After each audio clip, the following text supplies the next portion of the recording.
Thanks, Annalene, and welcome everybody. And if I lose my voice, the deputy mayor might have to step in here because I'm having a little issue with my voice and whatever. So before we get started, I just want to say it's nice to see Mark and Chris Harrow on. As you know, last meeting they're going to be taking over the reins as acting interim or acting CAOs or whatever the term is.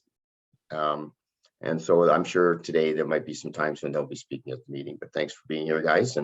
And we got started up. There's Chris there, and nice to have you here. Okay, any disclosure, any peculiar interest under the Municipal Conflict of Interest Act? Seeing none. Moved by Deputy Mayor Turton, second by Councillor Dirksen, the minutes of the Town of Minto, April 5th, 2022 regular council meeting be approved.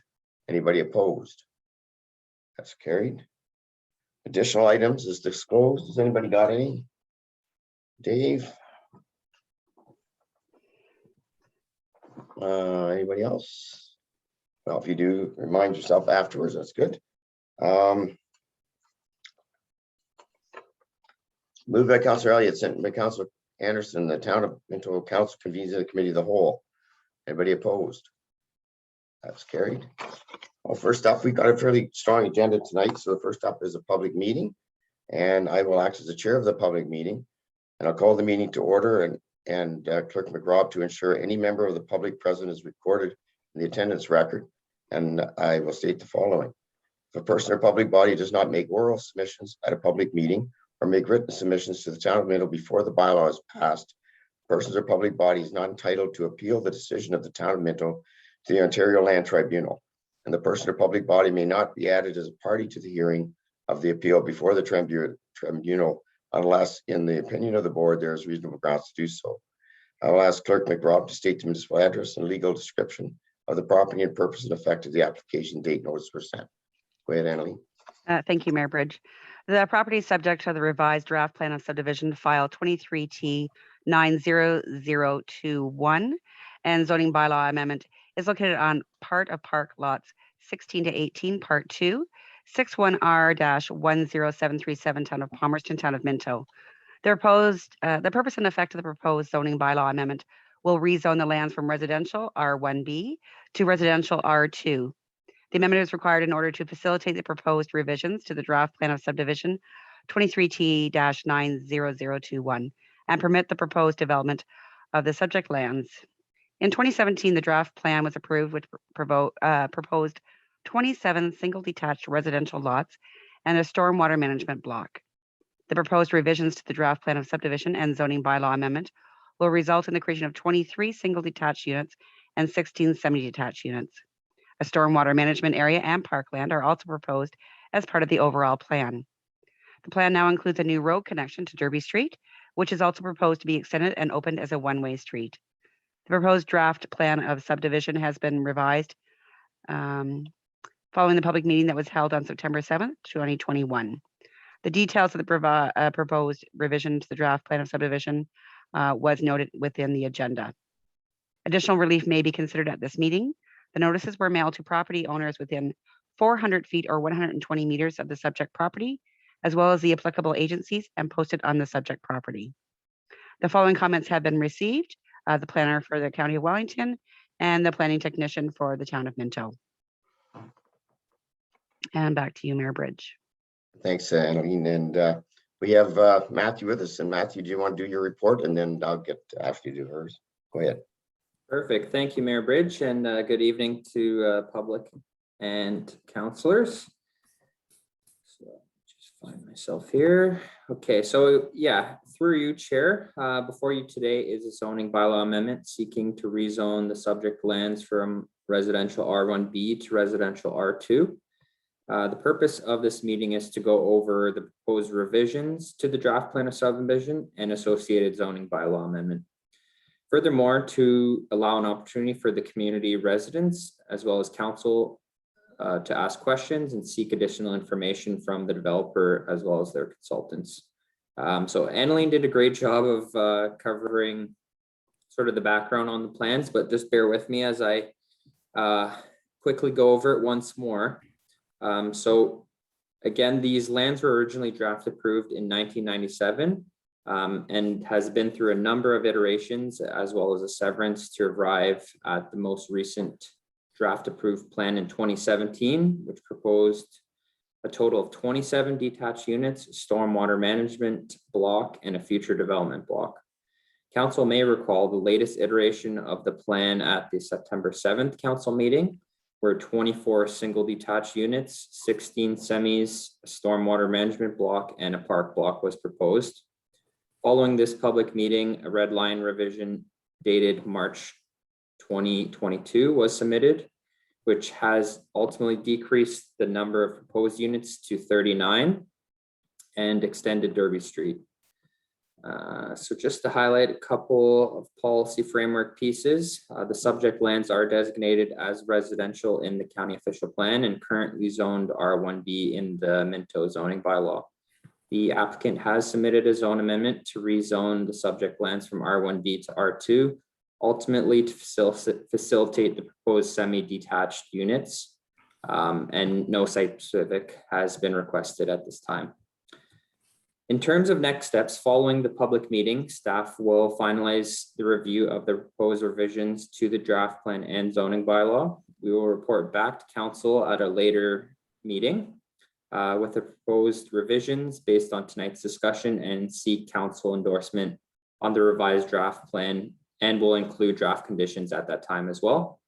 Once draft approval is completed by the county, an amending zoning bylaw will be provided for council consideration as well. And with that said, I know the owner as well as their consultants from GSP are in attendance, and I'm sure they've prepared a presentation this evening and will be answering questions from the public, and I'll pass it over to you.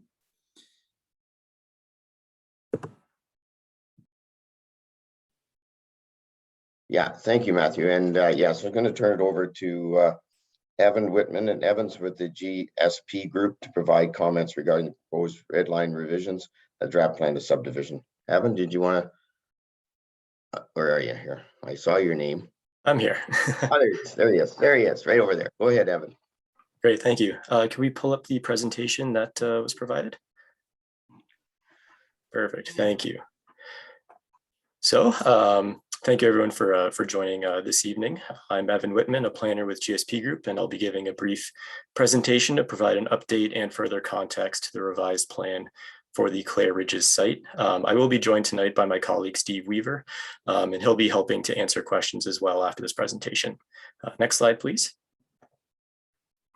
For a quick overview on how the project has progressed, we did, as mentioned, have a previous public meeting back in September where a number of concerns were raised, with one of them being traffic impacts. The county had requested that a traffic impact study or a TIS be prepared, which we have completed.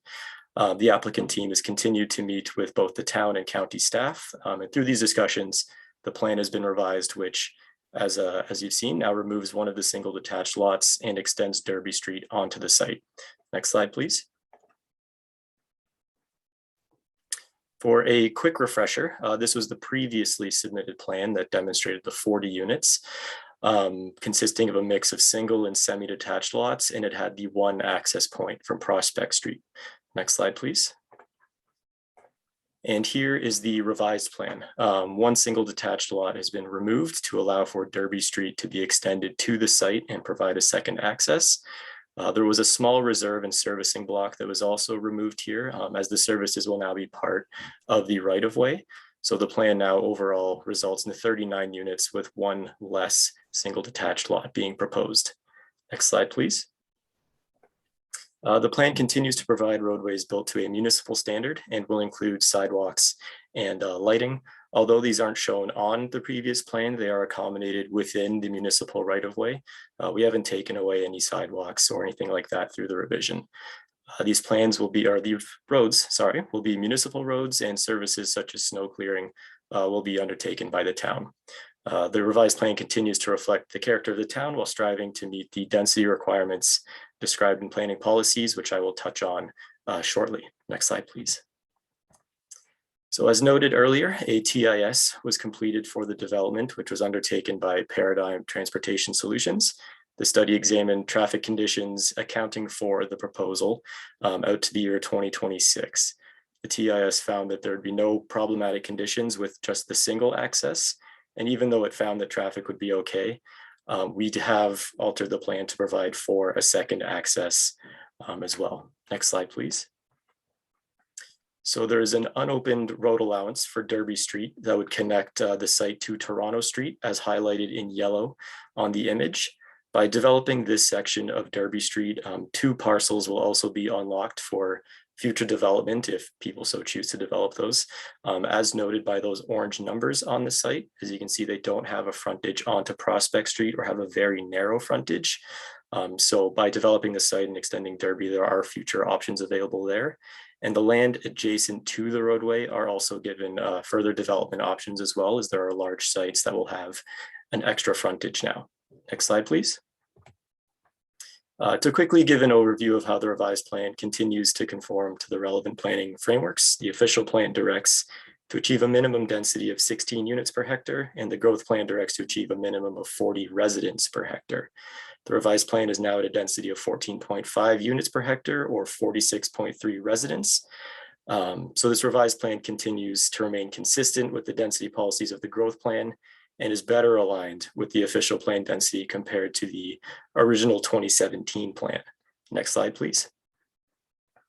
The official plan also directs that single detached housing is the expected housing type in the county, but that semi-detached housing is necessary to provide further variety and more affordable options.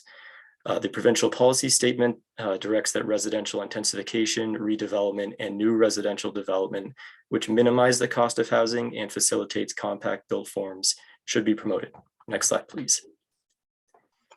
Lastly, in terms of consistency with the town character, we discussed this at length in the previous public meeting, but Palmerston currently features a mix of primarily single detached and some semi-detached dwellings and a mix of single-story, bungalow, and some two-story forms.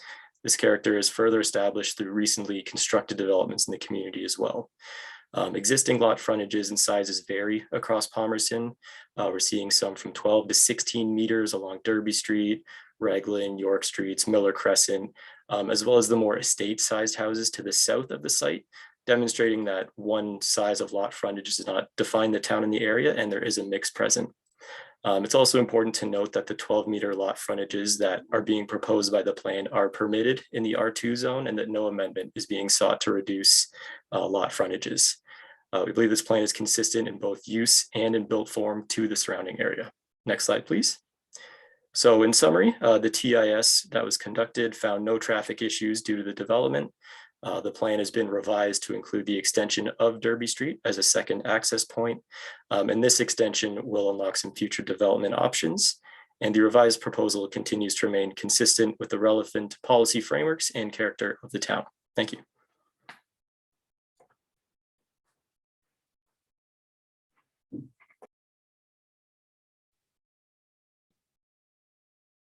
Sorry, Mayor Bridget, could not hear you. Does everybody freeze up there or just me? Just you. Just me, somehow, just me, okay. All right, I'll try to turn some more stuff off here. Okay. Sorry, I didn't, so I think, I take it, Evan finished up, right? Yes, that's correct. It was pretty close to the end when all of a sudden I couldn't do anything. I'm just sort of frozen, so. Bear with me on that. I guess I'll turn it to Ashley now for the town report. Please go ahead, Ashley. I think I don't have anything further to add at this point in time. We're here to answer questions, but I think Evan and Matt have both addressed everything very concisely and well. All right. Okay, so now we have quite a few, I think, people want to speak. And Lynn, I guess if you want to tee them up and then we'll go from there. And just remind everybody you have 10 minutes. And Lynn's going to give you a little cue with 2 minutes left. So in case you're not quite through, but you want to sum up anything that you're able to do that. Okay.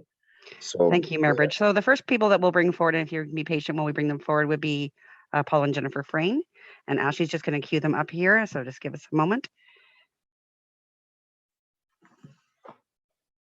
And I see that they're there. And if they wanted to turn on their video and unmute themselves, that would be great.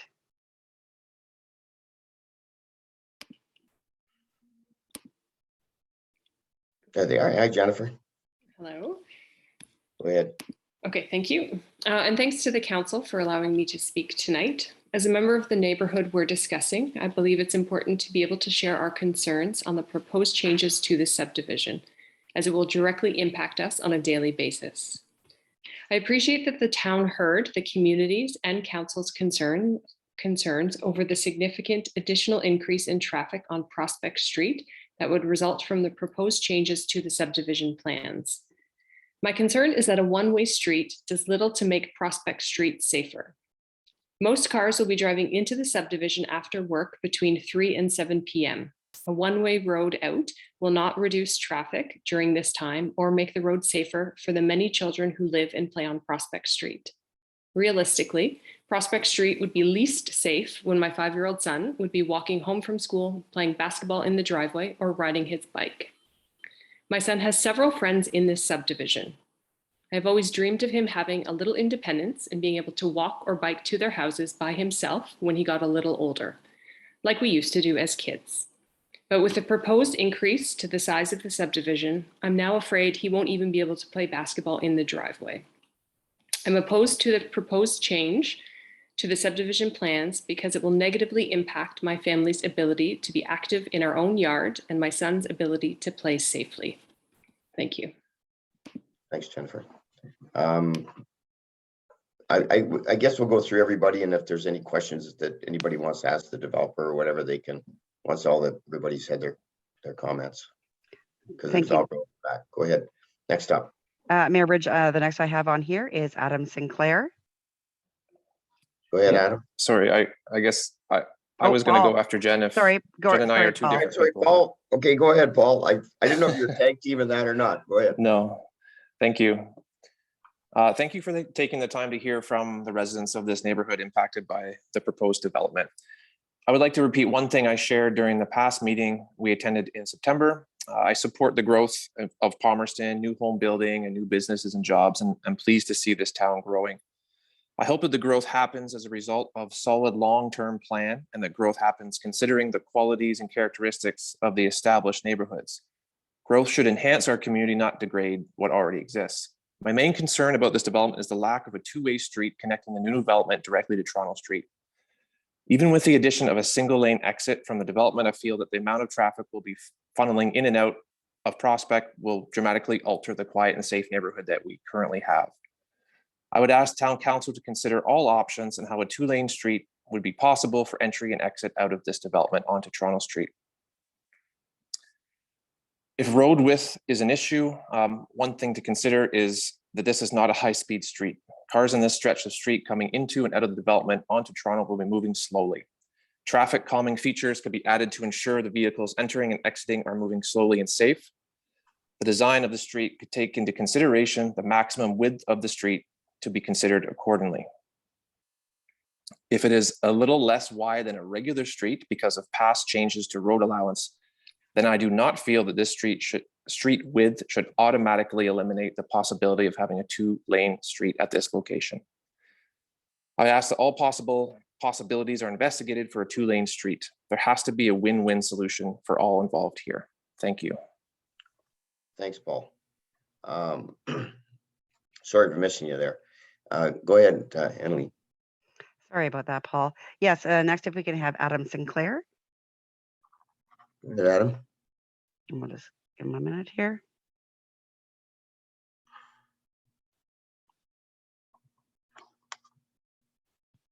There he is. Right. He has come on, so if you wanted to turn on his video and unmute himself.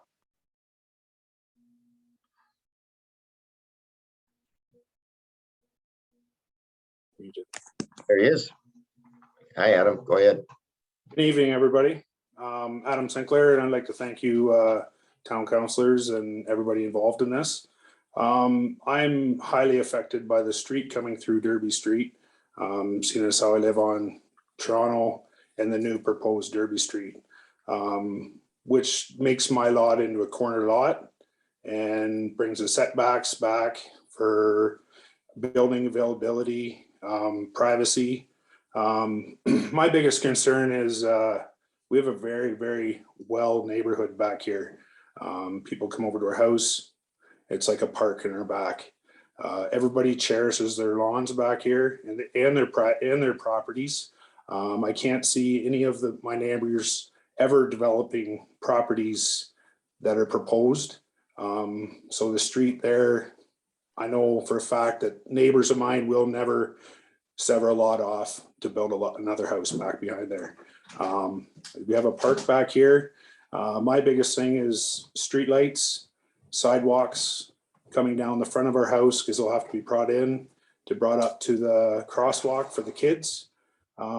Sidewalks beside our properties.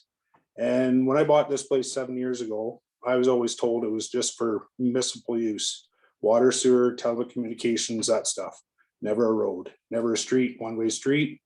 I know Old 81 has a opportunity down there for a two-way street out to the 8th, which would relieve the stress off Toronto Street. But there again, I get the development part of it. I understand that. I'm a builder myself. I get that part, but it's very prestige back here, and it's very nice. And I don't feel a street going beside our houses and behind other people's properties is going to work, in my opinion. I'm worried about speed.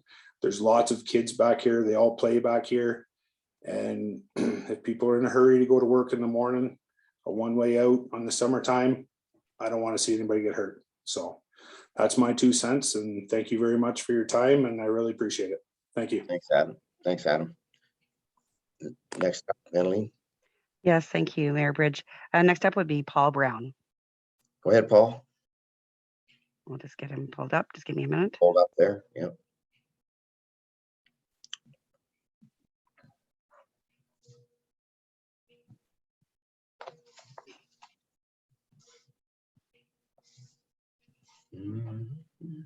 I am seeing him there now. If he would unmute and turn his There he video on, we'll be all set.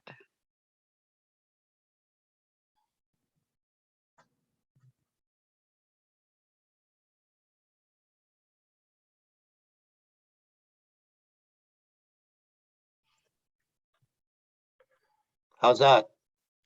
Well, I can hear you, Paul. I can't see you yet. If you don't want it, I'm not sure. We can hear you though. Hang on. I should be.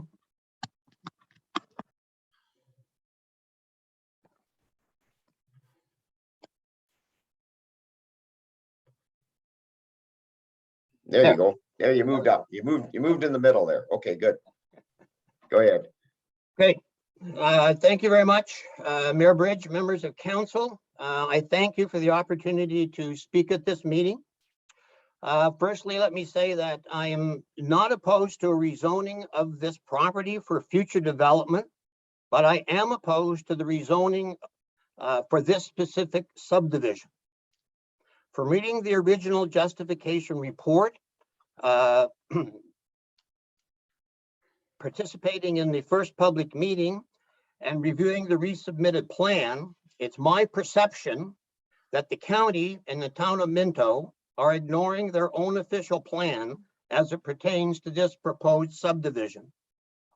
The immediate neighborhood and the existing subdivision plan consist of single-family dwellings, mostly located on 66 feet or greater lots. If the zone change requested is approved, you will see single-family dwellings on lot sizes averaging 41 feet. That's 66 feet down to 41 feet, a reduction of 38% in lot size and an increase in density of 69%. That's a sharp contrast between the character of the existing neighborhood and the compact, sterile subdivision from Guelph, which is proposed. 66 to 41, a very sharp contrast. I can only assume the county, as well as the town of Minto, deemed such sharp contrasts were not a good thing in rural communities. So they introduced into their official plans, that both are the same, visions, strategies, and objectives to make new development more compatible and retain the character of rural urban centers. In the official plan, Part 3 deals with the growth strategy. It outlines that states that Wellington and Minto will encourage development patterns which are compatible with existing uses, maintain small town character. Now, is 66 feet to 41 feet compatible, or does the new development in any way resemble the existing neighborhoods? Section 3-3 deals with guiding growth, and it states as an objective to promote opportunities for growth in urban centers through intensification, but where this can be accommodated, taking into account small town scale. 66 to 41 is that small town scale. Part 8 of the plan outlines urban center policies. 8-1-3 in the overview states the character of the county's urban centers needs to be protected as growth takes place. 8-1-3 in the vision statement says that traditional community values will be maintained and the small town character will be enhanced. Section 8-3-1, a residential overview, that Wellington and Minto are strongly committed to preserving the character and integrity of existing residential areas and will make reasonable efforts to ensure that development is compatible with established neighborhoods. 66 to 41. Is that compatible? Section 8-3-4, low density development, states the character of existing low density residential neighborhoods should generally be protected, and land uses which would cause significant loss of privacy and view shall be discouraged. Now, the Donkersgood property, which is on Prospect Street, will have 3 new houses in its backyard. The Christensen home on Toronto Street will also have 3 new houses in their backyard. Where is the consideration for their privacy? In section 8-3-11, which states about the compatibility of new development, it says there are some older residential neighborhoods in most urban centers which have lots larger than normal frontages and areas. These areas represent a style of development that is typical of small communities in Ontario. It is an important factor why many people choose to live in these communities. This plan, Minto's official plan, states that it attempts to preserve the charm and integrity of these neighborhoods and will make efforts to make sure that future development is sensitive to and compatible with existing residential development. 66 to 41. Is that being sensitive and compatible? The aerial view that was shown to you earlier. On this map, you can see the size of the existing homes in this neighborhood, which sits on larger lots. You can also see the proposed subdivision imposed onto that map with its average of 41-foot single lots, as well as the semi. You can see the sharp contrast is obvious on this map. There is no compatibility at all. Tonight, we're having the second public meeting on this application. After the written and oral comments from the first meeting, the only change coming forth from the planners is a one-way street. Where are the comments about the protection stated in the official plan for those who have lived in the neighborhood for years, built or bought homes with the expectation that future development in the area would remain similar?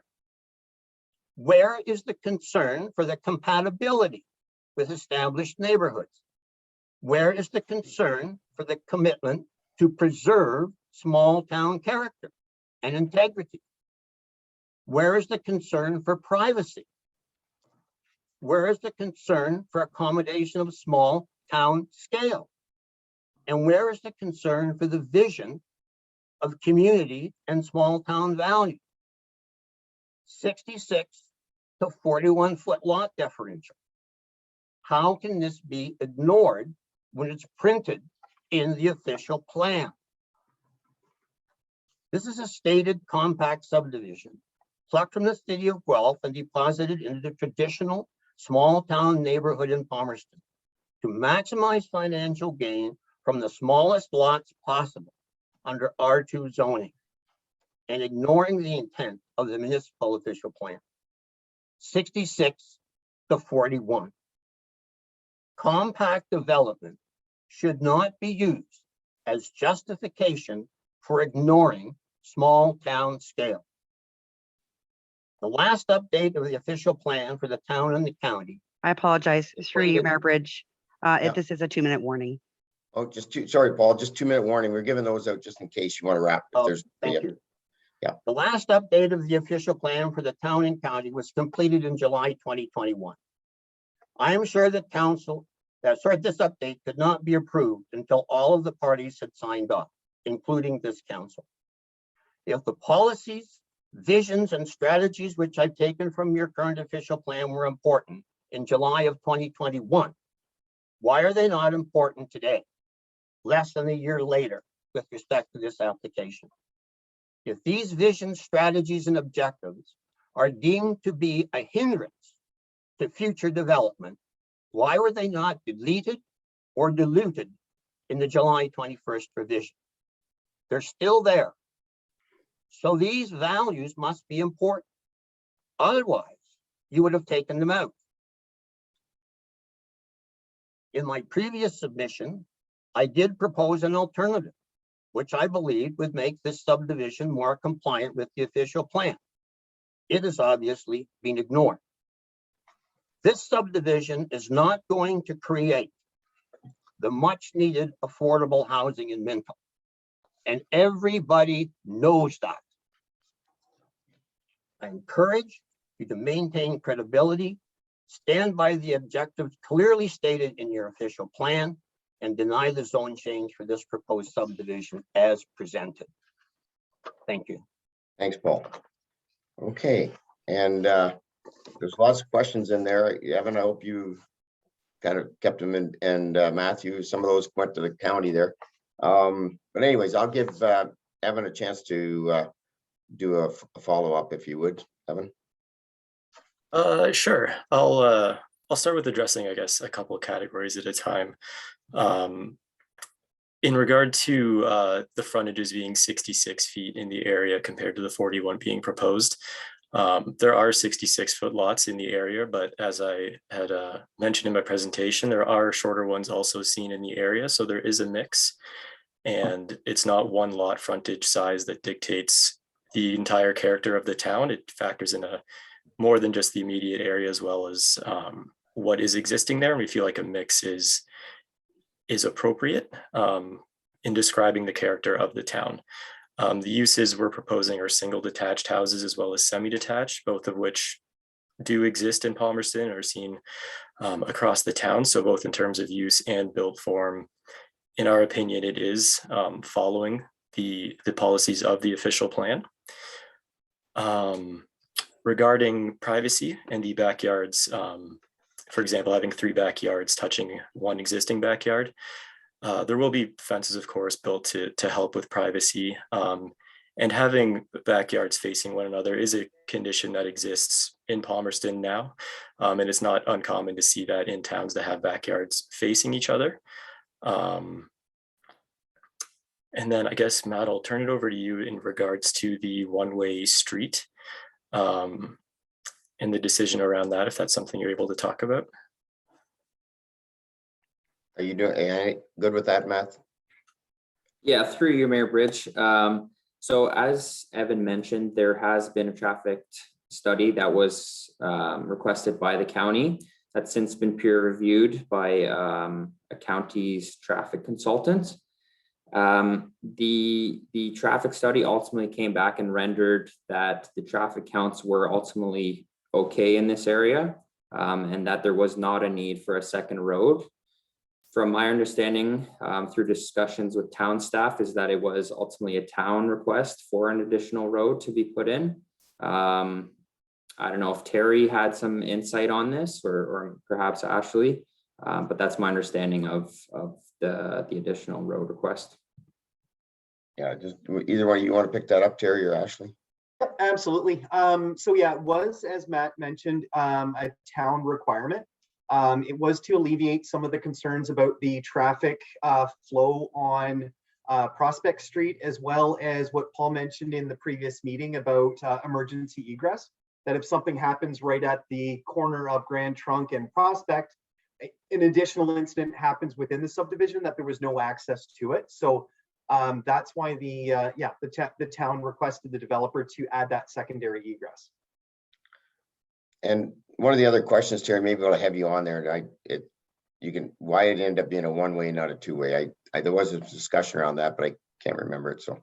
Yeah, the purpose of that was staff had regards to Adam Sinclair, who made a presentation earlier about the distance from his existing house to where the road allowance would be. The concern was having two-way would have a negative impact to his property as well as the one on the other side of Derby Street. So to minimize the amount of traffic flowing through there, staff did request that it was a one-way exit out of the new development. The other thing to note in GSP's proposed plan, which was, we thought, an excellent plan, there is traffic calming measures installed there. One of the items that people can review would be the offset between the Derby Street proposed new exit in compared to the loop that's within the development. There is an offset, so someone couldn't drive into the new subdivision from Grand Trunk and do a straight shot out to Derby. There is a slight jog there, which would decrease the speed of traffic exiting the development. I thought, okay, thank you for that. Evan, did you have anything more, or were you? I don't believe I have anything more to add there. I'm just going to open it up to questions from the council now, so there might be more questions and whatever. Sure. So just be prepared.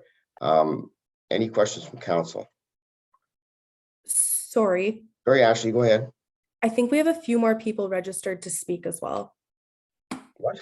Do we really, Annalene? They came in last minute, so it's not. Sorry. Yeah. Oh, okay. Well, yeah, I thought you had the list. Okay, sorry about that. We still have Jacinda Ross. Oh, okay.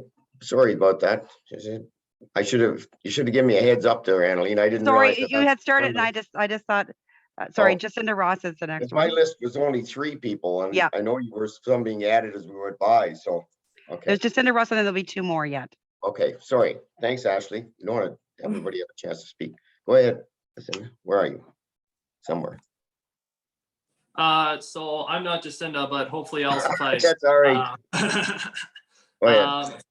First of all, I'd just like to say thank you to town council and everybody for putting this together. I only have one question. My other ones were all answered. And I believe Evan kind of touched on this. It's regards to the fencing for the privacy. So will that be a wooden fence that will be installed, or more like a chain link style fence? Evan, do you want to handle that? Sure. My understanding is it would be a wooden fence to ensure greater privacy than just a chain link. And that's something we'll get concrete for you as we keep moving forward. But that would, I think, come out in the site plan when you do the site plan to make sure that. Yeah, typically that wouldn't be covered in a rezoning. Right. Yeah. Awesome. Thank you. That's all I had.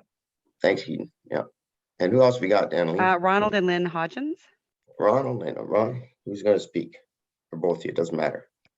Where are they?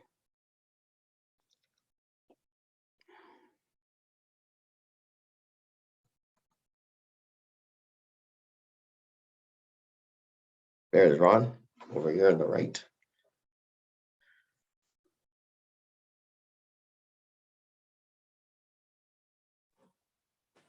Okay, there we go. Go ahead, Ron.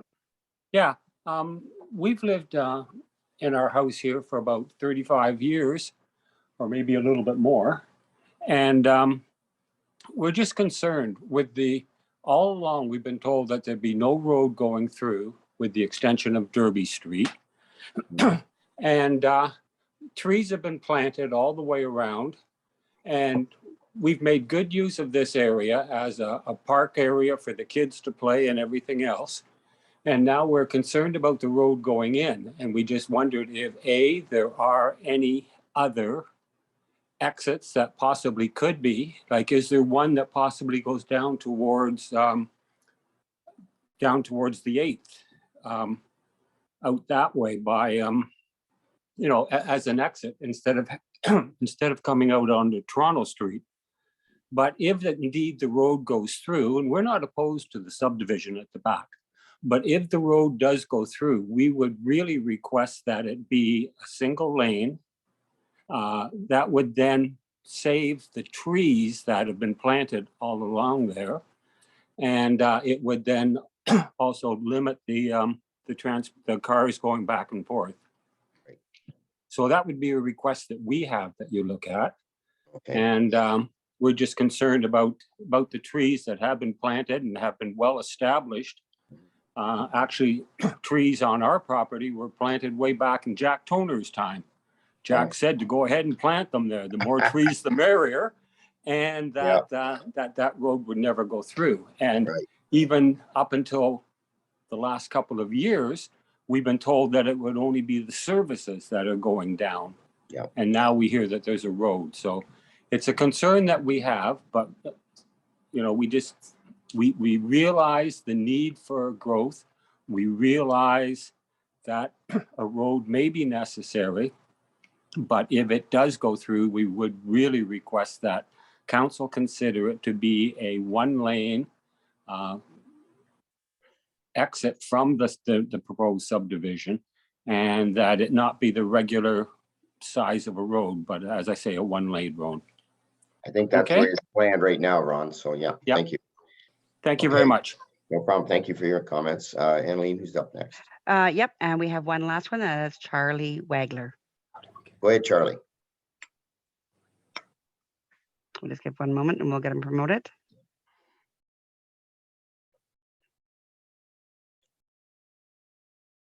I see his name.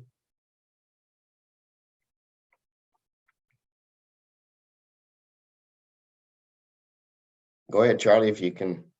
I don't see you yet, but if you don't want to be on television, I have no problem with that either. If you want to just talk, so go ahead.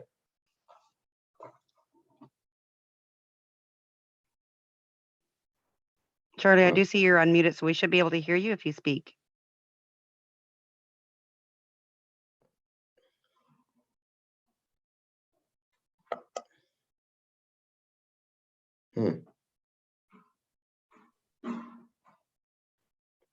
I can hear some background noise that I'm guessing is coming from Mr. Wagner.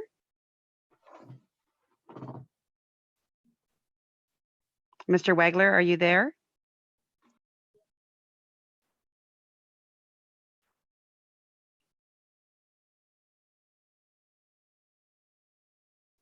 At this time, we don't seem to be able to hear him at all, Mayor Bridge. Maybe we can have him talk to him and have his comments sent to us. Would that be all right, Ashley? Could you get a hold of Mr. Wagner and have his comments sent to us if that's the case? Yes, for sure. Okay. We'll go ahead and de-promote him then at this time. Okay. All right. So now I'm going to open up to councillors. Sorry about that. Go ahead. Any councillors want to ask any questions on this? Jean, go ahead, and then Mark. And then Dave. Okay, go ahead. Unmute myself. There were a couple of letters as well, I believe. And people were talking about the safety concerns of kids. They're assuming that kids are going to use that exit to walk out onto Toronto Street, and that side has no sidewalks there and no crossing walk, which of course is down at the corner on Prospect. And I mean, I can't see how we would change that. That would be up to parents to direct their children not to go that way. But we know that people like shortcuts. That's quite a hike to go up and around rather than just out that exit. But I don't know if there's anything we could do to address that. I don't think we want two crosswalks a block apart from each other, but I understand that concern that it's a busy street and there's no sidewalk there and no crossing. And I think that has been looked at, Gene, and we still have the site plan, I believe, Terry, that might be, we could address it possibly in that. Yep. So at this point, the plan put forward is only a conceptual plan with regards to the Derby Street extension. Okay. Details have yet to be figured out with regards to sidewalk location, both along Derby as well as that side of Toronto Street. So staff are very cognizant about that specific topic, and we're looking at it. Okay, all right, because I share, like, I understand their safety concerns there. That's such a busy road, and we know that we have trouble keeping people at the speed that they're supposed to be on that road. And Nice we don't thing, have any answers to that. we do have the crosswalk on Toronto Street, which is a nice thing. We just have to get them. Right. But Right. Gene, you're right. I think kids and water find the shortest route. Well, sure. That's right? just the way it is. That's just. Yeah, that's nature. they're gonna do that. Yeah. And I just wanted to comment on Mr. Brown's comments. I understand his concerns, like I get that, and I must say I'm of a like mind. Our small town flavor, when do we get to the point where we've lost that entirely with these smaller and smaller lots? And I understand the need, I get that, but I'm like him. If I had a big lot in a small town, I got myself a bigger lot out of town. So nobody, that can't happen to me. But I do understand their concern. People come to small towns to live a certain way, and I know that the pressures are coming north, and we don't have a lot of choice there. But his proposals didn't seem unreasonable to me, but I know that would extend everything and carry it on forward. But it seems a not unreasonable compromise, but that's the business point. I thought he did a really good job of presenting his point of view. Thanks, Gene. Mark? Through you, Mr. Mayor. Yeah.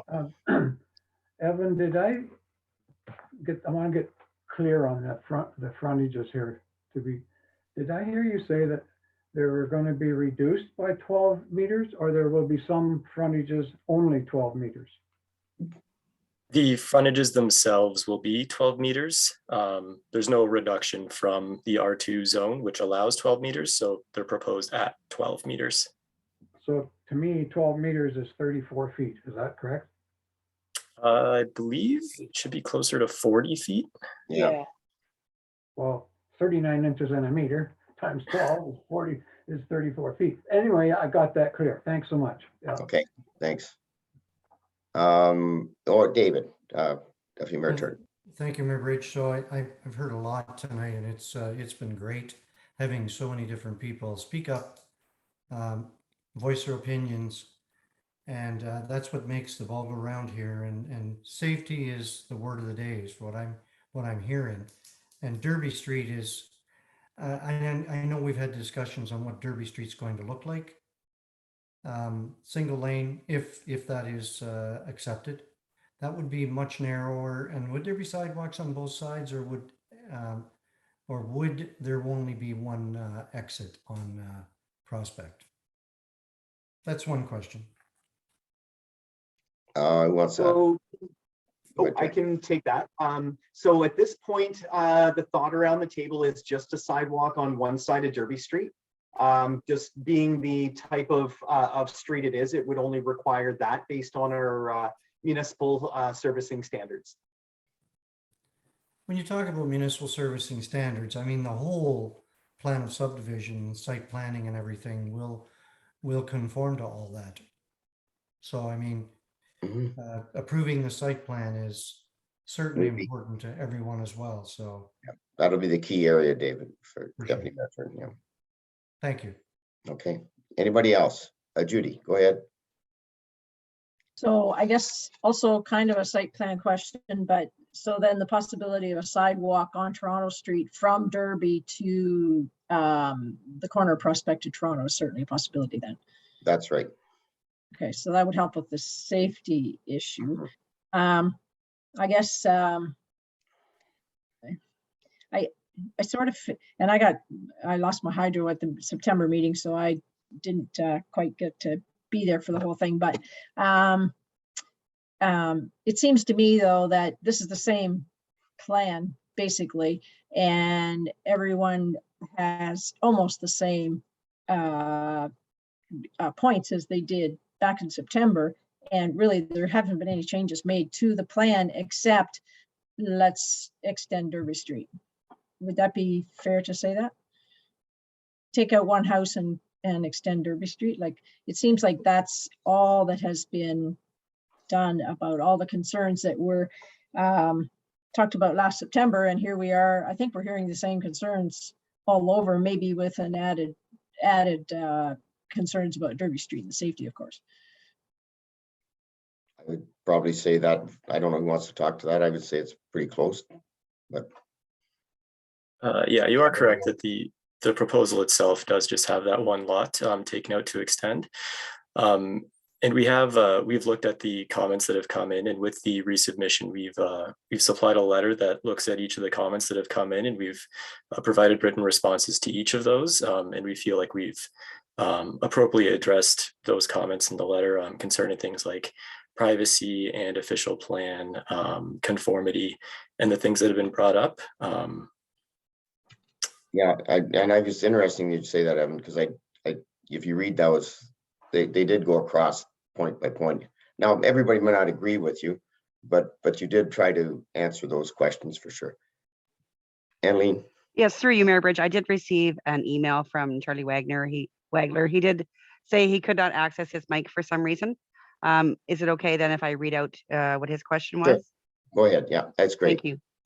He states, I understand development is a part of growth, but also feel it needs to be consistent with the current feel of the neighborhood. We are wondering if there will be setback in place for the proposed street extension off the existing properties. If so, what would it be and how does it affect existing trees? And he states, we oppose the current plans. I would like to see it go back to the originally proposed development. So he must be along the new roadway, I would assume. Yeah, he just wants to know what would be done and how it affects existing trees. Well, again, I think that'll be another site plan thing, Terry. So the road allowance width is the 66 feet, which contains some of those trees that Ron mentioned. Okay. However, the actual physical construction of the road isn't that entire width. So there is the potential of saving those trees. The setback implications would be increasing the setback on those two houses, Adams and Ron's, from 3.3 feet, sorry, to 19.6.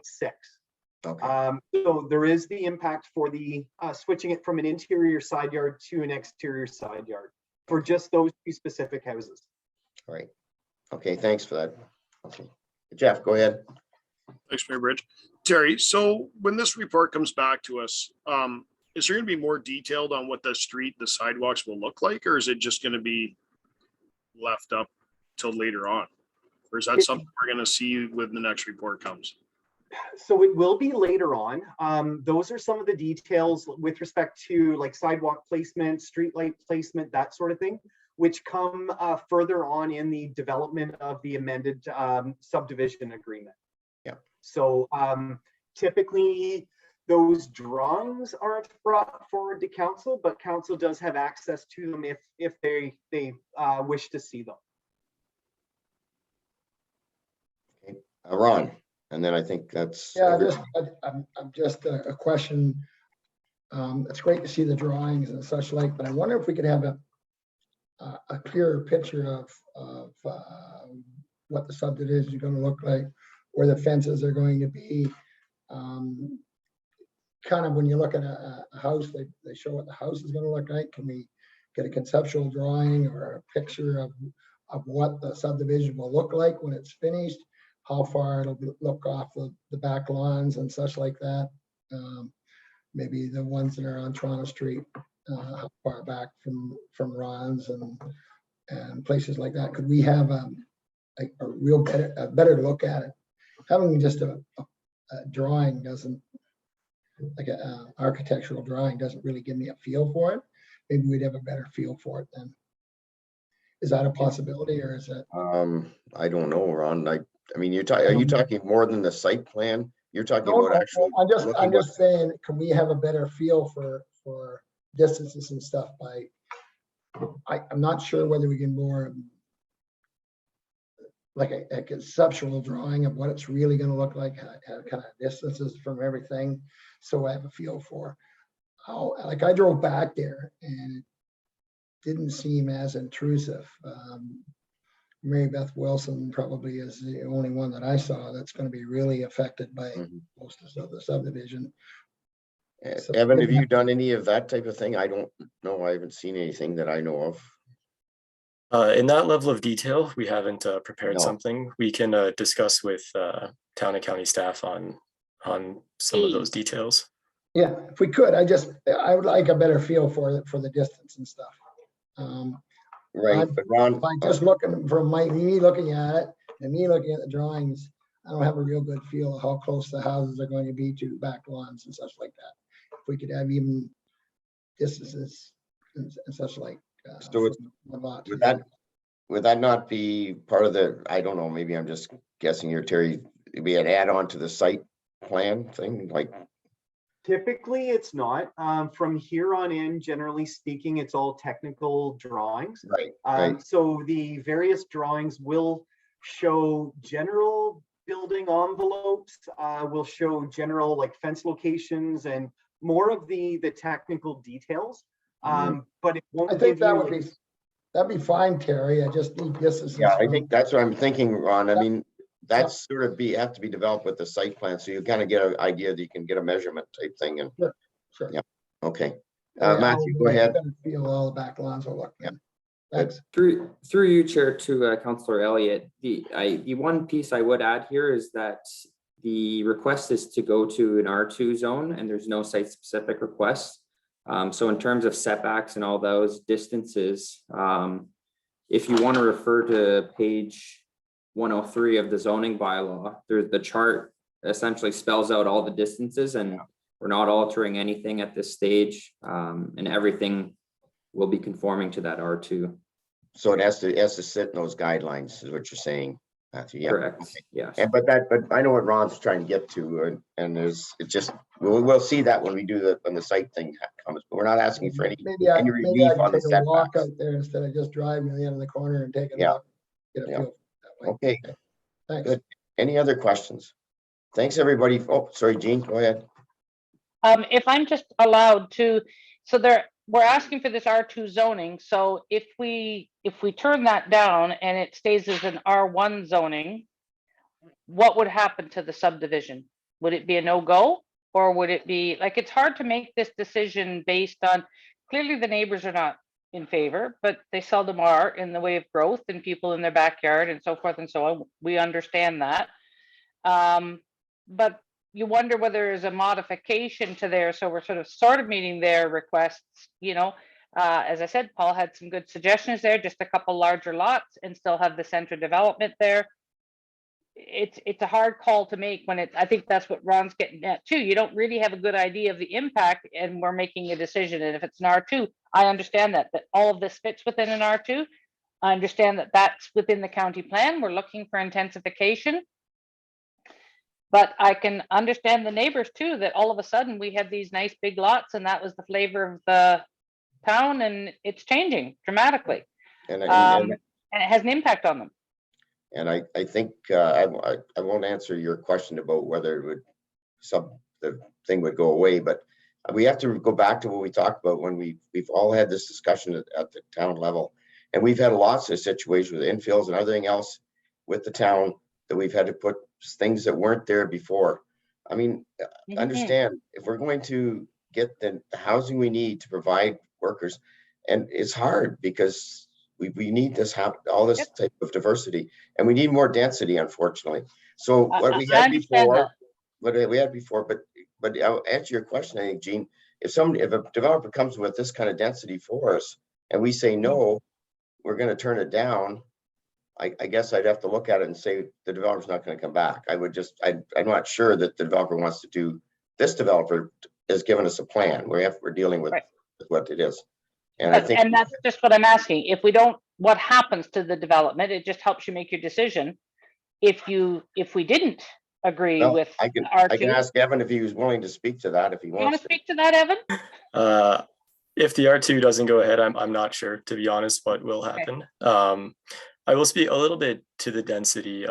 There is the policies in the official plan that the density target for the town is 16 units per hectare, and the revised proposal comes in at 14.5. So even with the lot frontages being 12 meters in the R2 zone and the types of lots being proposed, it's trying to strike that balance between giving single detached houses to try to continue the small town character with trying to meet that 16 unit per hectare density, which we are a little bit short of. Now it is an increase from that 2017 plan. So I feel like this is that element of trying to hit the middle point and respecting character while still bringing density. Yeah, and I don't discount what you've done there. I understand the need, but I understand the viewpoint too. It's a real conundrum. I mean, we're in the location where we're close enough to some major cities. We're getting some real push from people from outside of town, but we are short on workers. I get it all. I was just trying to figure out as you're trying to make up your mind. It's a big decision. Yeah, thanks, Jean. Yeah. Ashley, go ahead, and then. Sorry, I just wanted to note that before Ashley speaks, if she might answer this. Okay. I just want to say that these aren't going to be stick houses. They're going to be nice, beautiful homes. So it's not going to be something we'd be ashamed to look at. No. Mm-hmm. Go ahead, Ashley. Did you want to speak? Yeah, I just wanted to say you're not making a decision today. This is just No. for information, and then I understand that. I understand that. I'm just trying to get information, and Yeah, these are the people to ask while they're here. Yeah, so the old idea of public meetings, we've got some more input. We've had a bit more input again. A lot of it's similar, but we've got the input. We'll go back, finish it up, and then you have the bylaw at a different time. So Right. Yeah, I understand that. okay. Anybody else? If not, I will declare the following. If you wish to be notified of the decision of Council of Town of Minto in respect to the proposed zoning bylaw amendment application, you must make a written request to the clerk of the Town of Minto at 5941 Highway 89, Harrison, NOG 1ZO, or by email at anleen@town.minto.on.ca. I declare the meeting closed. It is now closed. We have no delegations tonight. Correspondence. Fire? Sorry, did I hear somebody? Nope, that was me. Sorry. No, it's all right. I just all of a sudden moved by Councilor McKenzie, second by Deputy Mayor Turton. Council receives the correspondence as information. We have 3 things on there. Anybody want to pull those? And just on correspondence, and Councilor McKenzie, my fault. I did do some research, and on that previous letter we had the last time, and I will bring it back. I'm getting some information from the other townships in Wellington about the gravel letter, so I'll bring it back to the next, if that's all right with you, to the next council meeting. And there is a resolution there that they've been using on a regular basis. So, so we'll bring it back then if that's all right. I forgot about it and I didn't get it put back on correspondence again for you. Fair? Okay. Anybody want to pull anything? Anybody opposed to that? Carried. Okay.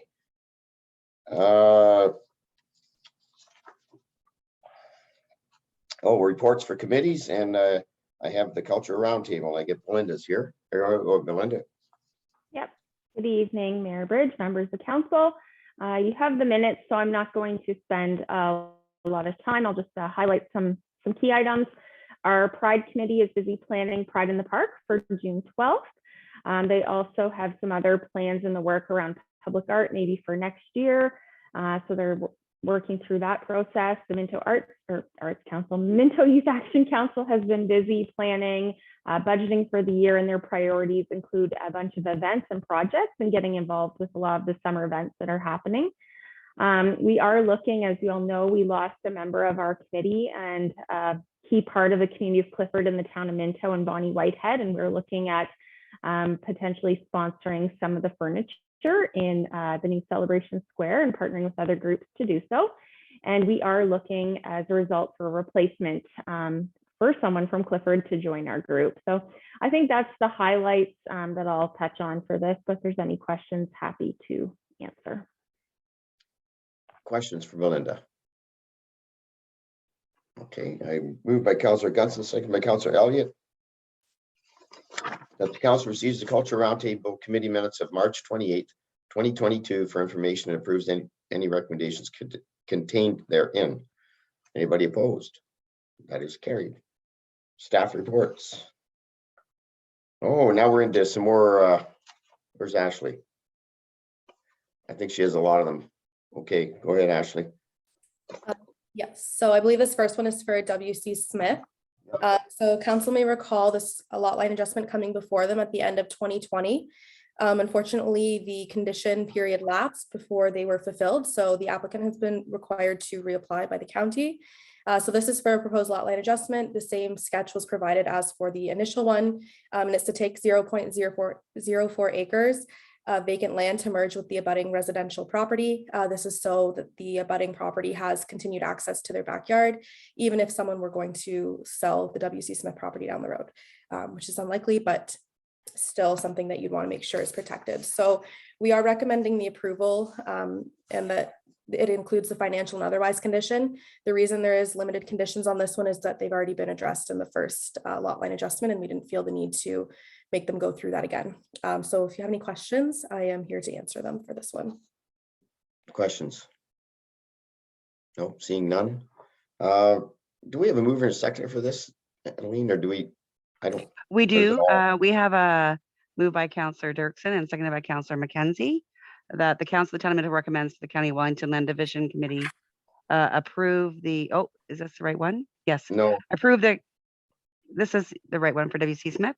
Yeah, okay, sorry. Approve the consent application for B35-22 W.C. Smith Wholesale Distributor Inc. for land legally described as Part Park Lot G Plan Village of Clifford in the Town of Minto, and that the one condition be considered that as noted. Yeah. Anybody opposed? That's carried. Anne's going to read some of these for me before I lose my voice. So because there's a lot of them. Go ahead, Ashley. So this next one is for the Van Isle severance. So council may recall a consent coming before them in 2021 to sever approximately 0.69 of an acre from the remainder of the property that has an existing residential use on the 0.69. The applicant was granted provisional consent for that initial severance in 2021, and they have decided that they are looking to expand the severed area slightly by 0.2 acres. That requires a lot line adjustment for them to do so. Additionally, part of the conditions of the first severance are that the owner enters into a water service line agreement. It was discovered by Public Works during the initial severance that the water line runs from the existing commercial building on what's going to be the retained parcel to service the house on the severed parcel. So this water service agreement outlines that in the event that the water service line requires repair, the severed parcel will have access to repair it. In the event that it's compromised or the property is redeveloped, the owner of the severed parcel is required to install their own private well or provide a connection to municipal water at their own cost. So this will satisfy a condition of the first consent, and then the conditions recommended for this lot line adjustment are consistent with the first one as well. So we are recommending the approval with the recommended conditions, and the water service agreements also included for your review. Great. Questions? Seeing none, do you want to read that mover and seconder for me? Certainly. Moved by Councillor Anderson and seconded by Councillor I'm Gunson. locked up. Yep. That the Council of the Town of Minto recommends the County Wellington Land Division Committee approves the consent application for B34-22 Darlene Van Isle for land legally described as Part Park Lot H, I, K, and L, Register Plan 61R6150 with municipal address of 85 Alora Street North and 125 Heritage Street in the Town of Minto, and that the following 6 conditions that are noted be applied, and as well that the owner executes with the Town of Minto a water service agreement, and further the council considers passing a bylaw in regular session authorizing the mayor and clerk to sign the water servicing agreement. Thanks, Anneline. I'm locking up sometimes. If you don't hear me, I'm locked up. Okay. Just go ahead. All right. I don't know why I'm locking up today. Dang internet. Who's going to get this fixed? Okay. Next one up, Ashley. Hey, So if you can add that, if you need to, we need to ask everyone if they're. Oh yeah, is anybody favor. opposed to that? Sorry, I wasn't sure where we were there on that. I don't see anything. Okay, good. Go ahead, Ashley. So the third severance for tonight is for the Turnbull's property on O'Dwyer's Road. So it's a consent to sever 2.22 acres of vacant land for proposed rural residential use within a secondary ag area. So county policy does permit for one new lot for residential purposes to be created, provided it meets the minimum lot size of 0.4 acres, can be serviced, has access, etc. So this one's pretty straightforward. We've seen quite a few of these secondary ag severances come through recently, which these lots are accounted for in the county's rural growth plan. And we are recommending the approval with the conditions outlined in the report as well. Okay, Annalene? Through you, Mayor Bridge, it's moved by Deputy Mayor Turton and seconded by Councillor Dirksen that the Council of the Town of Minto recommends the County Wellington Land Division Committee approve consent application B3122, Michael Turnbull and Carol Ann Sloan for land legally described as concession 14, part lot 6, with a municipal address of 9614 O'Dwyer's Road in the Town of Minto, and that the following 4 conditions would be met, and that is noted within the agenda. Great. Anybody opposed? That's carried. Okay, Ashley, have you got any more? I thought you have one more, right? Yep, go ahead. So this is my final one for the night. So this is for a hold removal for 401 Jane Street. So council may recall this property came before them for a severance to sever 2 lots off of the existing parcel and to have a larger retained portion at the back. So there is a hold on the entirety of the property, and this is just strictly to remove the hold off the front 2 lots so that they can be developed. The intent of the owner is for a single detached on each lot, which is classified as lot 1 and 2 in the diagram in the report. And the owner is currently working on the development proposal for the retained portion of the property that depends on Elgin Street. So you will see the Elgin Street reconstruction agreement come towards the next council meeting. So this hold removal will be satisfying condition 11 of that initial consent. And then the farther property, which is the retained parcel, will have the hold lifted at a later date and it'll come back before council. That's once there's servicing frontage on an open street, which will be once Elgin Street's constructed and once stormwater management issues have been addressed. So we are recommending that council considers passing a bylaw in open session to lift the hold on the front 2 lots only. Okay. Annalene, you want to run that? Certainly, through you, Mayor Bridge, moved by Councillor Elliott and seconded by Councillor Anderson, that Council of the Town of Minto receives a planning technician's report for a zoning bylaw amendment to lift the holding H designation from lands legally described as lot 76, part lot 77, register plan 61R21609, parts 5 and 6, municipally known as 401 Jane Street in the Town of Minto, and consider passing a bylaw in open session. Anybody opposed?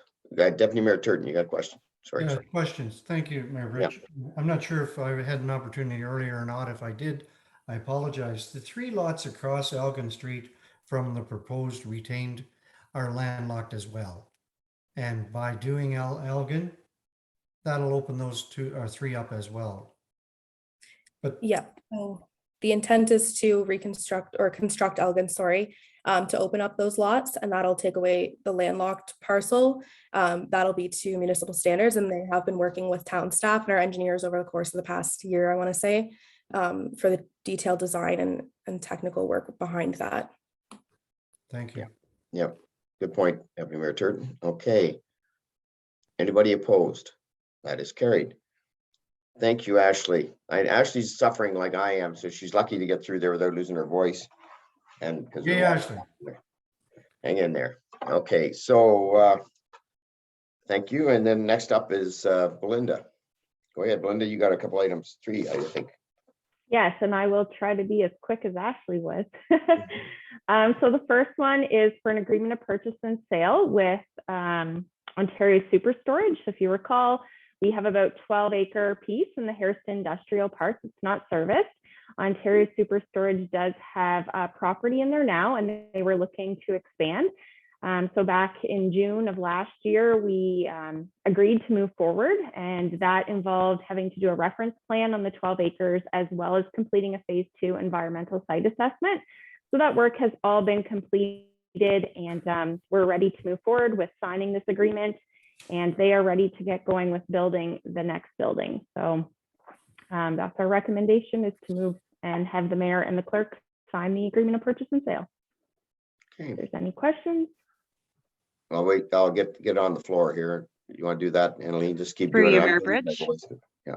Moved by Councillor Mackenzie and seconded by Deputy Mayor Turton that Council of the Town of Minto receives report Dev 2022-07 regarding the sale of land in the Harrison Industrial Park to Ontario Super Storage Inc. And further that the council consider a bylaw in open session authorizing the mayor and the clerk to sign the agreement of purchase and sale. Great. Any questions, concerns? Anybody opposed? That's carried. It's nice to see another business expanding. Okay, so my next one is on the Clifford and Palmerston mural installations. As you all know, Blaze has been our graffiti mural artist and was here in 2019 and then was invited back to do a couple murals in Harrison and Palmerston in 2021. The groups continue to enjoy his work and he has prepared 2 designs. One is for Clifford that will be going on the side of Grandma Joe's, and the other is like an underwater scene that's going to go on the front of the Palmerston pool. So the costs there are accounted for in our capital budgets for streetscapes for both of the communities. And then we're just recommending that we sign the agreements with Blaze, the artist, as well as the property owners in Clifford for the Grandma Joe's mural. Okay. Through you, Mayor Bridge. Yep. Go ahead. Moved by Councillor Gunson and seconded by Councillor Elliott that the Council of the Town of Minto receives the Director of Economic Development and Community Development Clifford and Palmerston Mural Installation Report, Dev 2022-08, and considers a bylaw in regular session authorizing the mayor and clerk to execute a mural agreement in the village of Clifford, and further that the council considers a bylaw in regular session authorizing the mayor and clerk to execute the artist agreement. Councillor Elliott. Oh, there you go. Linda, is that the same fellow that did the mural on the side of the Lions shed? That's correct, Councillor Elliott. Yep. Excellent work. Yeah, That's good really guy. job. Yep. Anybody else? Anybody opposed? That is carried. One last one, Belinda. Last one. Okay, so this one is in relation to some land that we've been trying to sell in the Harrison Industrial Park that is just off the highway there. We are going through to proceed to agreement of purchase and sale and discovered this little tiny part 11, which is about 11 inches, was not owned by us to sell. It's actually owned by the MTO. So this is just to move ahead to an agreement to purchase this for $1 from the MTO. Yeah, it's good. It's finally got it done, and thanks to Randy and a few people that got this pushed through, because it's a silly little thing, but it has to get done. Anybody have questions? If not, go ahead, Annalene. Through you, Mayor Bridge, moved by Councillor Dirksen and seconded by Councillor Mackenzie, that Council of the Town of Minto receives report Dev 2022-09 regarding the purchase of surplus land in the Harrison Industrial Park from the Province of Ontario Ministry of Transportation, and further that Council considers a bylaw in open session authorizing the mayor and the clerk to sign the offer of purchase surplus lands. Anybody opposed? That's carried. Now, the good news is I get to turn it over to Councillor Dirksen, so she gets to take it over, and then after that, Deputy Mayor Turton, so I'll have a rest. Go ahead. Okay, rest easy, Mr. Mayor. Yeah, thank you. So we have a couple of items on the Public Works agenda, and we're going to start by asking our Roads and Drainage Manager, Mike McIsaac, to bring us the first report, please. Okay, thank you. The first report is just drain maintenance assessments from various maintenance projects completed on municipal drains. Approximately 8 drain cleanouts and 3 tile repairs that have been completed, and we're just looking. This report would enable us to recoup the funds associated with each of the projects. And the maps attached just show the various locations of each one throughout the municipality. If there's any questions. Okay, thanks for a very complete report. Are there any questions from anyone? Okay, seeing none, I will read the recommendation moved by Councillor Anderson and seconded by Councillor Gunson that the Council of the Town of Minto receives the report Public Works 2022-014 regarding municipal drain maintenance assessments and considers passage of the related assessment bylaw in open session. Okay, is there anyone opposed? And thank you, that carries. Thank you. And thank you, Mike. And I believe Todd is going to come on for the next one, our water manager. There he is. Thanks, Councillor Dirksen. Hello, everybody. Tonight, I just need to talk to you about an agreement here for a service line. So back in November 16th, we had a consent application for property address 6119 Wellington Road 109. So that's lower south there. We kind of know it as the hog producers or the rat farm, it's called sometimes. So there's a municipal service line that runs out and feeds that facility currently. So what we're looking to do is enter into an agreement related to that particular service. It's a long service that we're unable to locate, and it is outside the town limits. So we just want to make sure that if there is any maintenance or repairs required to that it's not on the town or on the county's responsibility, and that will be registered on the title. So going forward, all parties involved know what the expectations are, and if at any time that line doesn't meet our standards, it gives the town the ability to discontinue that service. If there's any questions, I'd be happy to answer them. Deputy Mayor Turton. Thank you, Chair. So Todd, just for me to understand, that 380-foot line is going to feed the property. They're going to put a well in, and they're going to continue to use the town water. So it's actually 380 meters. Yes, sorry. If they, at the current time, they don't have a well there, so they'd be currently just using the municipal water. If at some point a well goes in there, they will no longer be able to be hooked to the municipal. We wouldn't want to have that risk of cross contamination. Yes. Yeah. Thank you. And I guess the rest of that sentence is that they would then pay for the decommissioning of the water line. Is that true? That's correct. That's in the agreement. And currently, now it hasn't been in operation for a while, but that facility is metered. So they do pay for any water that they are using out there, just like any other resident does. And that will continue till such time as we don't use that line. Okay, great. Thank you. Any other questions? Okay, seeing none, I'll read the recommendation moved by Deputy Mayor Turton and seconded by Councillor Anderson, that the Council of the Town of Minto receives the report Public Works 2022-015 regarding water service maintenance agreements at 6119 Wellington Road 109, Ottens.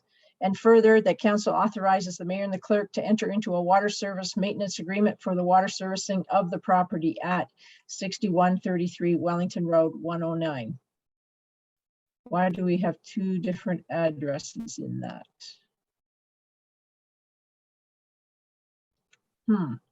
I have 6119 and I have 6133. Through you, Chair Dirksen. Todd, do you know which one it is? This would be coming from your report, I'm guessing. Ashley knows. Ashley. So the Brandon Martin is the, yeah, it's 6119. So this will be 6133. right. So these both should be 6133 then, I'm thinking, correct? Okay. Yeah. All right. Okay, it's because of that severance in there, I guess, that, or the lot line adjustment, I guess, that confused us. Okay, do I need to read that again, or is everybody okay? We're good. Okay, is there anyone who is opposed to the recommendation? Okay, seeing none, I will declare that carried. And thank you, Todd, for your report. And I will send the chair back to Mayor Bridge. Thanks, Councilor Dirksen. And I get one before we turn it over to Deputy Mayor Turton. And Lynn, do you want to speak to this next report? Yes, thank you, Mayor Bridge. Through you, in 2012, we passed a bylaw and we authorized a legal service agreement with White, Duncan, and Linton. And then in 2016, we entered into a 5-year extension with what became then Duncan Linton. Overall, the staff have found the services of Duncan Linton to be excellent. Peter Hertz is the main legal counsel on most matters. By entering into an agreement with them, another 5-year agreement, we'd be able to have continuity of service with only a reasonable increase, and we would have fixed rates until 2027. They've been quite good to work with, and we've had no issues with them.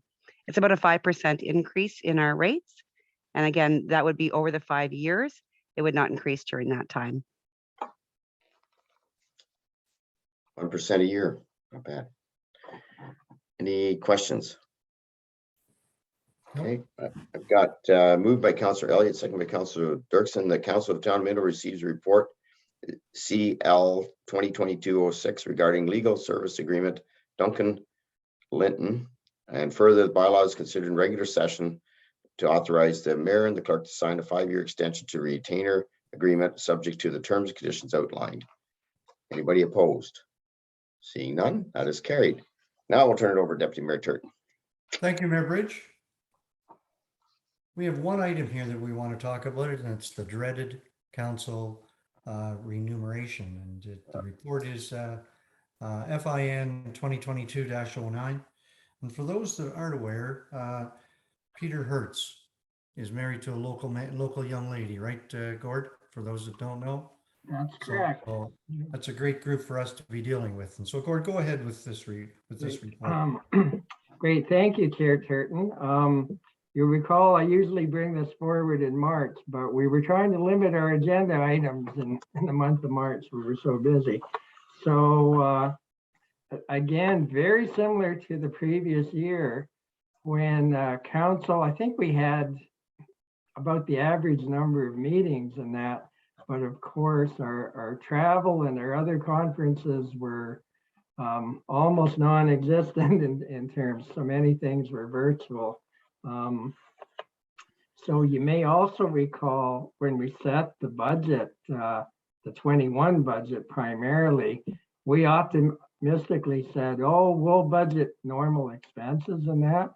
And of course that didn't happen. So, and the other quirk about this report is it's on December 1st to November 30th year. And of course, the rest of the town is on the December 31st year end. So we always kind of look at what the statutory figures are, and they're in the attached table. But just for interest for fiscal, which equals calendar year 2021, we budgeted 155,000 for all of council expenses, and they came in at 117. Now, some of that's timing, but it's not all timing this year. So anyway, I'll take any questions, but that's our statutory report. Thank you, Treasurer Duff. Questions for our treasurer?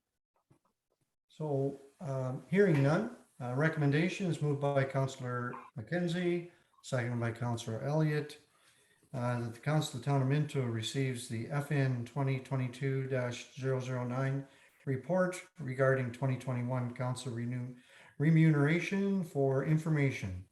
Anyone opposed? That's carried. Thank you very much. And I'll pass the chair back to our mayor. Thank you. And we've got other businesses closed. So I think I have Dave. Did I have you or? Yes. Yes, thank you, Mayor Bridge. So I think most of you guys are aware that we have a celebrity in the group here tonight. And it's an honor and privilege for myself to introduce the 2021 Community Influencer of the Year Award. Mayor Bridge is certainly well known around the province and the economic development. It's been a forte that he's pushed for years. George has been involved for years in the regional, provincial, and national levels in various roles.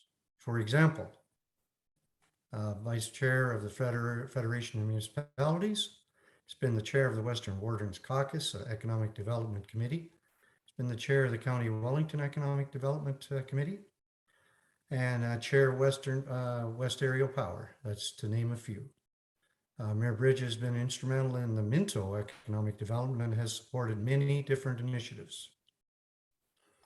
One of Mayor Bridge's strengths is his willingness to collaborate, and always truly believes we are stronger in numbers. An example of that is I've been to many chamber meetings and open houses and different things. And Mayor Bridge is always quick to point out working together certainly is much better. And one of the things that the Minto Council and the chamber does is just that. So where am I here? Sorry about that. Mayor Bridge has spoke to numerous economic developments establishments in rural council across southwestern Ontario, and I know he takes great pride in that. Mayor Bridge has impacted his peers, his community, and industry in many ways.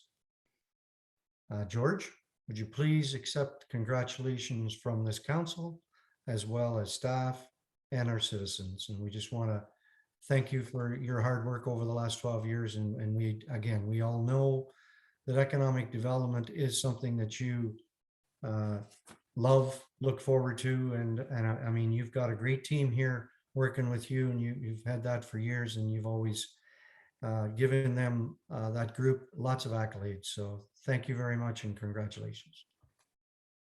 Thanks, Dave. And I froze up, so I didn't hear half of it, but that's all right.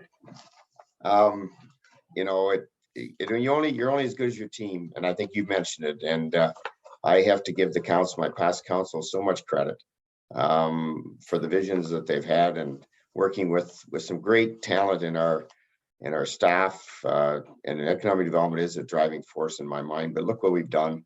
And if you get a chance to go to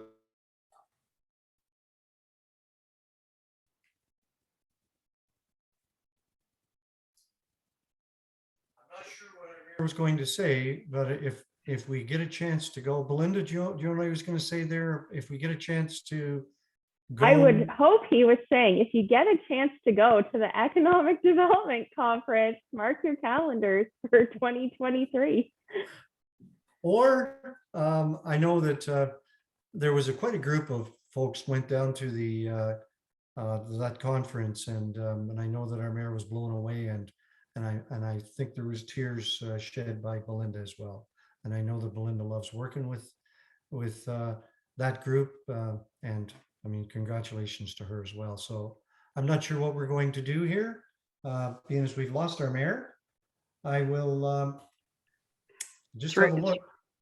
Through you, Deputy Mayor Turton. We might give him another minute or two to join in, and if not, then we'll have you chair the rest of the meeting if you're good with that. Was there anyone else who had other business? Other business. I think our mayor had something to say, but if you guys don't mind, then we'll continue. There we are. There he is, coming back.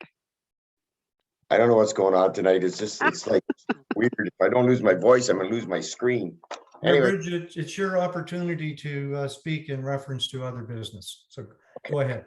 Well, I was just going to say that I don't know how much you heard, but I'll go over it a little bit again. You know, you work with a great team, you get good results, and both the council's been a great team through the last few councils we've been working through, and so many great staff people that we've developed, and it's exciting. And if you want to hear more about it, come to the Mayor's Breakfast.